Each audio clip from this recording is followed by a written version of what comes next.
almar'u ala dini khalili, ya, teman dekat itu agama Anda, tergantung teman dekat Anda itu. Memang Masya Allah, dulu circle saya, teman-teman saya emang rodok kacau Mas, akhirnya keseret ke sana kemari. Di awal-awal itu godaannya banyak banget Mas, habis jenderal cek apa gitu sakit, kayaknya deg-degan tuh Mas, wis rumah sakit, sampai ring road, rodok tenang, muter ring road, balik mulai, ini aneh gitu. Ya, kalau kita insya Allah bertakwa, Allah akan memberikan jalan yang kadang-kadang tidak kita sangka, itu kan pasti ada kan Mas, ya, kita pasti ada korelasinya kan itu Mas. Assalamualaikum warahmatullahi wabarakatuh. Ya, nama saya Andes Tiarsa. Ya, domisili saya di Jalan Palagan Tentara Pelajar KM 10 di Warcopi Serasa, warung kopi dan coklat Serasa. Alhamdulillah kalau sekarang kita ini mengelola food and beverage ya Mas, F&B yang bergerak di bidang perkopian, warung kopi ini Mas, Selasa yang Jalan Palagan. Ya, ada bisnis lain-lainnya yang memang udah di startup dari 2004 ya, semenjak saya kuliah. Yang pertama, saya dari keluarga pedagang ya Mas ya, pedagang, ibu saya itu pedagang, kalau bapak si PNS. Cuman saya nggak tahu, naluri saya itu dari SMA sudah pengen usaha Mas. Bahkan saya masuk kuliah, kuliah le, oh ya kuliah je. Cuman saya pengennya di kuliah itu untuk kita menambah wawasan yang pertama. Karena ya saya berpikir di kuliah itu kan akan mengembangkan pemikiran berpikir kita, cara berpikir kita itu. Jadi dari awal emang saya sudah semenjak masuk kuliah, niat untuk kuliah itu tidak ada sekalipun terbesit aku akan menjadi seorang pegawai gitu Mas. Jadi saya lebih memilih untuk berwira swasta, itu yang pertama. Dan alhamdulillah begitu kuliah belum selesai pun saya sudah berusaha belajar untuk berdagang. Kan saya masuk kuliah 98 ya, 98 itu di UII, sebenarnya di UGM, terus pindah ke UII 98. Tapi emang di situ saya emang udah berniat untuk berwirausaha. Bahkan alhamdulillah saya punya temenan, kenal orang Jepara yang bisnis furniture, saya ke sana bermain, belajar. Dan di waktu kuliah pun, karena orang tua saya kan usahanya memang di bidang furniture, di waktu kuliah pun kita sempatkan Mas untuk belanja. Saya sudah cerita sama ibu, pokoknya kita harus kembangkan, karena memang di saat itu kita udah yatim ya, bapak udah meninggal semenjak saya SMP Mas. Jadi emang ya dari SMA itu udah dilatih untuk usaha. Ya, alhamdulillah di 2001 2002 itu udah mulai ngambil barang dari Jepara, nyari sendiri. Di 2004 alhamdulillah itu belum selesai ya, belum kelar, cuman ada yang menarik di sini tuh. Ini ada perkembangan zaman Mas, maksudnya teknologi itu mulai berkembang. Akhirnya saya beralih, ibu tetap usaha di furniture, saya spot, saya beralih di seluler, dunia seluler. Walaupun pada saat itu ya namanya anak-anak kuliah ya Mas ya, pasti ya eneng badunge lah berarti. Eneng ngiwonengen nih, akhirnya kan ya karena ngiwonengen ya orang tua itu cuma wanti-wanti, pokoknya usaha yang pertama kalau usaha itu prihatin, harus mulai proses, jangan instan, itu aja pesan. Pokoknya saya tidak mau kalau menggunakan jasa dari pihak perbankan. Ya harus usaha dengan kapital modal sendiri. Kowe ndek 1000 ya tak usahake 1000 iso dadi 2000, 2000 iso dadi 3000, 3000 dadi 4000, piye carane. Kayak gitu. Orang tua ngasih modal pun sedikit banget Mas. Ibu itu kan ngerasa, wah bocah iki saya jenenge cah enom sing ngalor ngidul, kalau tak kasih modal ya nanti ya mek entek. Alhamdulillah usaha berjalan di seluler di 2004 2005 itu alhamdulillah kita. Yang penting yang dalam bisnis ini yang pertama adalah amanah. Saya itu dulu jujur Mas, awal tuh ibaratnya kalau orang ngomong, wah dikiranya modalnya gede, wah buka konter, ya cuma disewain ruko, kontrakan, kita mulai berusaha, kita mulai cari supplier, dan disitulah intinya saya belajar, oh kalau kita mau usaha yang pertama adalah amanah. Capital mungkin bisa jadi nomor 2, tapi penting juga, tapi capital bisa menjadi 2. Kenapa? Karena mungkin banyak sekali supplier itu yang membutuhkan kita, dia tidak bisa mengeluarkan barang yang akhirnya tergantung juga berharap kita sebagai rantai distribusinya. Di situ kita mencoba untuk belajar. Akhirnya ada salah supplier yang Masya Allah percaya sama kita dibebasin, yang penting pas hari tagihan cash temponya tempo harus bayar. Dan alhamdulillah kita berusaha semaksimal mungkin untuk bisa menjaga amanah itu. Akhirnya berkembang sampai 2018. Saya dari dulu sering sharing ke teman-teman bahwasanya kita berbisnis di bisnis teknologi, Mas. Teknologi itu pasti perkembangannya kan sangat cepat sekali.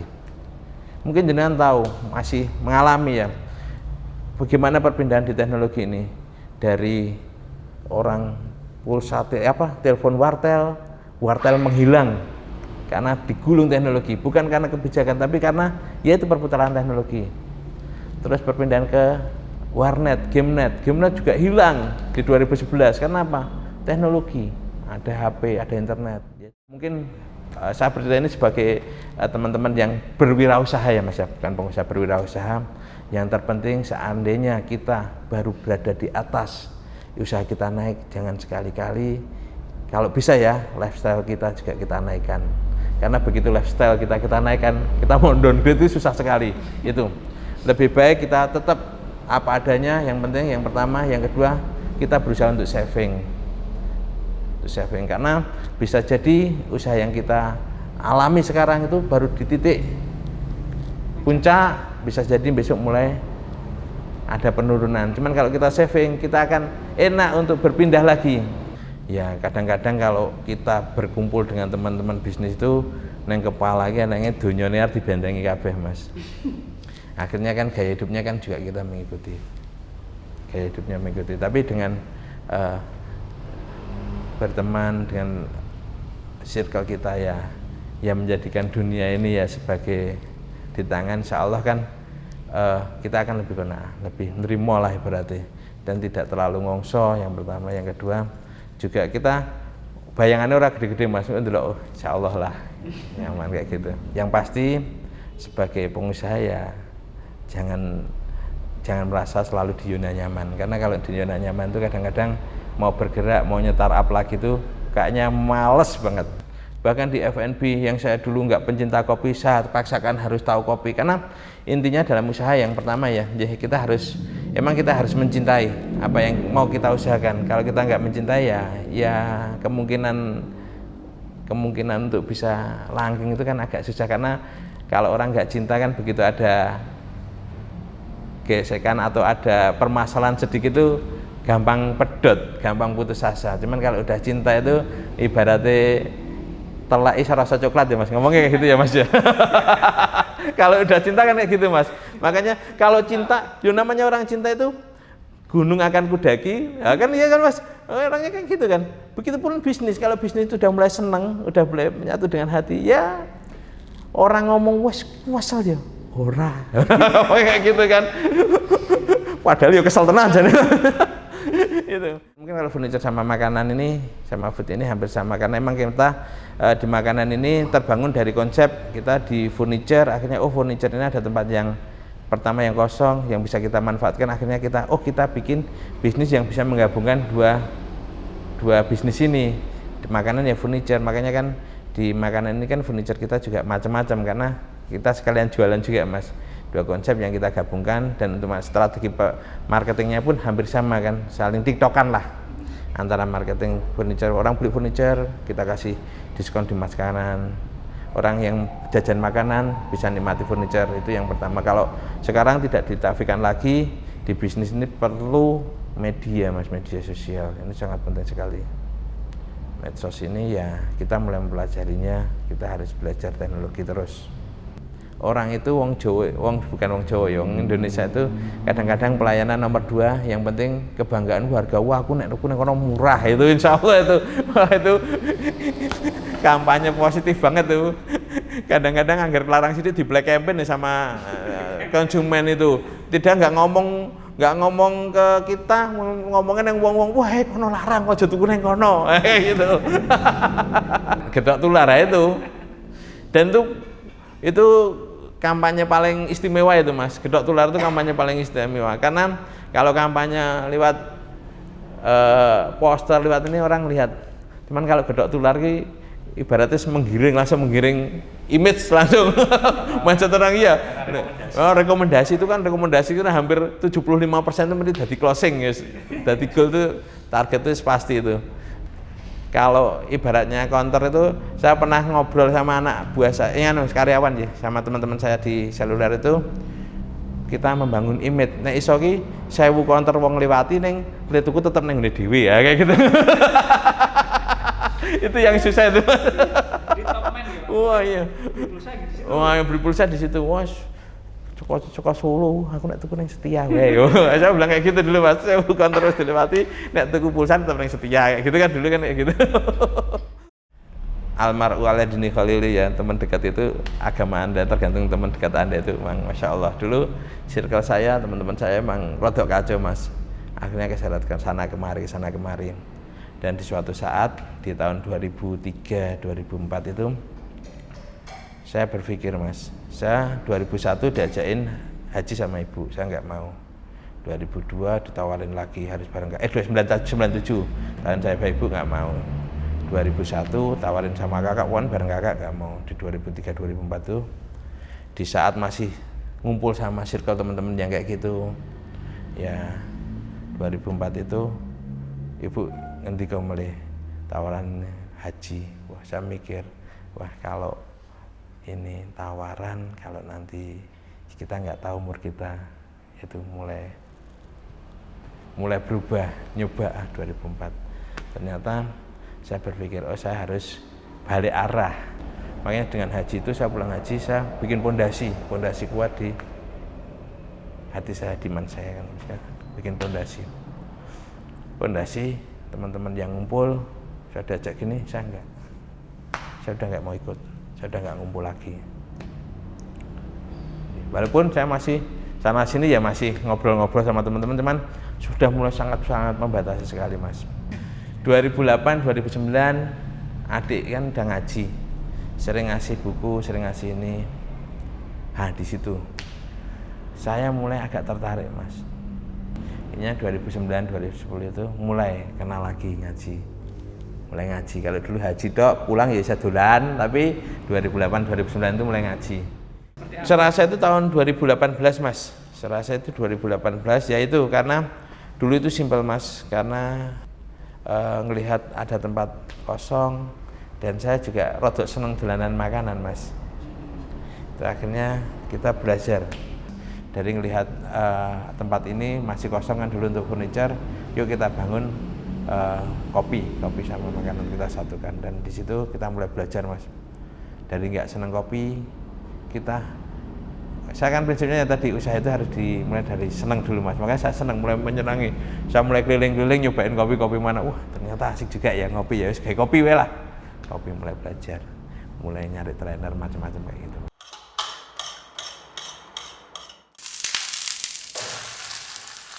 Kita kan dulu sempat sebelum bikin Serasa ini, saya pernah nyoba Mas, mohon maaf, bikin Serasa juga tapi nasi goreng Mas.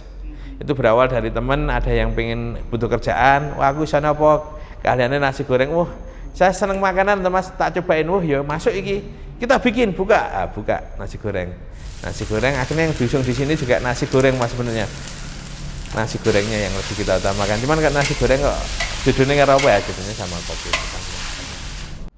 Monggo bagi yang baru ke atas mampir ke Serasa, cobain nasi gorengnya. Oh kalau keunikannya banyak Mas, yaitu warung kopi yang beda nih Mas, warung kopi yang rengenge. Bagi saya itu lebih unik. Yang pertama, yang kedua kan emang konsep kita kan konsep furniture ya Mas, homey ya Mas. Jadi emang furniture kita beda semua Mas. Kalau masuk Serasa itu hampir semua beda, kursinya beda semua, ininya beda semua. Dan itu akan berubah terus Mas. Karena kursi yang kita tempati sekarang itu pun bisa tak jual juga Mas ini. Dan lebih disukai Mas. Kayu itu semakin lama semakin bagus, semakin kering. Jadi begitu finishing ulang, insya Allah orang, wah ini lawasan Mas, wah malah seneng, oh ya tak beli. Karena dia udah tahan rayap, ini kan insya Allah lebih teruji kan. Kalau kopi yang Serasa, kalau yang dikembangin sekarang emang yang baru tak kembangin, bukan single origin Mas. Saya lebih seneng ke signature cafe ya, perpaduan antara kopi dan madu mas, yang tak kemarin tuh. Jadi perpaduan kopi Wen Sindoro sama madu punya kita ada sama madu dikit kecilan itu kita kembangin. Bisnis di F&B ya mas ya, di kopi itu kan kalau menerapkan syariat kan ibaratnya kalau di sini ya ini yang perlu aneh kan mas, makanya kan ya kita harus berinovasi, syariat tetap jalan, cuman bisnis kita tetap bisa berjalan kan, itu yang perlu kita pikirkan, yang kita perlu gali terus itu mas. Karena kopi itu, saya itu dulu pernah mas datangi mas, wah ini kopi nek raneng-ranengnya ya rasik iki, nek levelnya rasik kayak gitu kan, kayak gitu nggak masuk ini ya. Teman-teman saya sama yang wah ini harusnya gini banyak mas yang ngomong kayak gitu mas, yang main kesini ini warung kopi kuburan itu ada juga yang kayak gitu ya. Kita berusaha, kita tampilkan, kita tonjolkan di sisi lain. Karena kita konsep warung kopi, kalau warung makan malah rada mending, malah rada gampang ya mas. Kalau warung kopi itu kan rata-rata orang nongkrong itu kan rata-rata hampir semua dia menyekel bisnisnya kan dengan macam-macam kayak gitu. Ya kalau kita insya Allah bertakwa, Allah akan memberikan jalan yang kadang-kadang tidak kita sangka, itu kan pasti ada kan mas ya, kita pasti ada korelasinya kan itu mas ibadah, walaupun nanti korelasinya itu kan orang juru sukses blegedu itu enggak kan yang penting kan harta itu yang kita dapatkan, harta yang barokah kan, harta yang menenangkan kan bagi kita kan itu. Di bisnis saya terapkan sama karyawan bahwa di bisnis ini lingkungan itu sangat pengaruh, circle. Mungkin bisa jadi sering saya diskusi, saya ngomong sama karyawan, bisa jadi jenengan keluar dengan gaji yang lebih gede tapi kenyamanannya kurang, akhirnya mana-mana bisa jadi. Karena di kita alhamdulillah kita mencoba menerapkan kajian kalau setiap Selasa ada untuk karyawan, terus pelajaran tahsin, bahkan alhamdulillah sekarang yang di furniture itu hampir semua udah bisa baca Quran semua sama hafalan, yang di seluler juga alhamdulillah dikit-dikit udah mulai pada diwajibkan. Dan alhamdulillah juga karyawan kita yang lebih dari 10 tahun itu kita berikan kesempatan untuk bisa umroh, yang berangkat ya alhamdulillah udah lumayan, udah kalau 5 aja udah lebih ya Allah. Dakwah kan tidak harus di podium kan, kadang-kadang kan kita menerapkan nilai-nilai Islam, pemahaman agama ini ke teman kan, ke keluarga, karena sebagaimana Rasulullah berada, kun anfusakum wa ahlikum nahroh kan, jagalah keluargamu dari jelatan api neraka. Ya saya maksud semua karyawan, semua temannya adalah keluarga saya, yang di link saya, di circle saya ini keluarga saya ya, sebagaimana saya mampu, saya berusaha untuk bisa mengajak mereka untuk ya selain berusaha, saya terapkan untuk ibadah itu nomor 1. Oh, kalau itu bukan pondok mas, sebenarnya itu hanya tempat ngaji aja mas. Kita ada mahat yang untuk ngaji, rumah sahabat Quran mas. Itu pondok masyarakat, sebenarnya bukan pondok sih. Kalau pondok kan harus nginep, ini bukan boarding ya. Dia untuk aktivitas dakwah aja. Yang pertama untuk pembelajaran Al-Quran untuk warga sekitar ya, karena emang kita prihatin ternyata di warga sekitar itu dulu banyak yang nggak bisa baca, anak-anak itu nggak bisa baca, bahkan Al-Fatihah nggak hafal. Alhamdulillah setelah kita berjalan ya, perjalanan waktu yang sangat panjang ya, dari 2012 itu alhamdulillah di kampung itu yang nggak bisa baca itu tinggal sedikit, dan yang hafal 1 juz itu udah banyak mas, anak-anak kecil itu ya, kayak TPA lah mas, rumah sahabat Quran. Tapi kita dulu lebih condongnya ke tahfidz dan tahsin ya pembacaannya. Cuman kalau yang masih kecil-kecil yang belum bisa baca ya diajarin tetepan. Dan di situ ada kajian masyarakat juga mas, kajian masyarakat untuk warga. Alhamdulillah sepekan sekali tiap Ahad sore dan Selasa pagi. Sebenarnya sampai Selasa pagi kan emang terlalu pagi, jadi warga mungkin sedikit yang datang. Cuman kalau yang Ahad sore itu pure warga semua banyak datang. Alhamdulillah. Ya kalau berbisnis yang pertama kan seperti tadi saya bilang, amanah itu yang nomor 1 mas. Wah, harus dijaga, benar-benar dijaga. Jadi yang kedua ya, karena kita para ikhwan semua sudah tahu batasan-batasan apa yang tidak boleh dilanggar, ya semaksimal mungkin membetengi. Jangan sampai sekali-kali menerjang, karena suatu kemaksiatan itu diterjang sekali enak tuman itu. Mendingan kita membetengi dari awal. Intinya 2 itu ya, Yang ketiga ya dalam berbisnis yang pasti harus istiqomah. Ojo baperan. Jadi pengusaha itu jangan mental kerupuk nek ngomong ya Mas ya, harus mental baja. Ya jatuh bangun itu biasa. Saya Andes, owner dari Serasa Kopi, ucapkan terima kasih sebesar-besarnya pada Kafilah yang telah berkunjung ke tempat saya, dan saya berharap Kafilah ini terus maju dan menjadi inspirasi bagi para pebisnis yang lainnya, atau yang mulai bisnis, atau yang sedang berbisnis, atau yang berbisnis untuk scale up. Ya mungkin itu saja dari saya. Wassalamualaikum warahmatullahi wabarakatuh.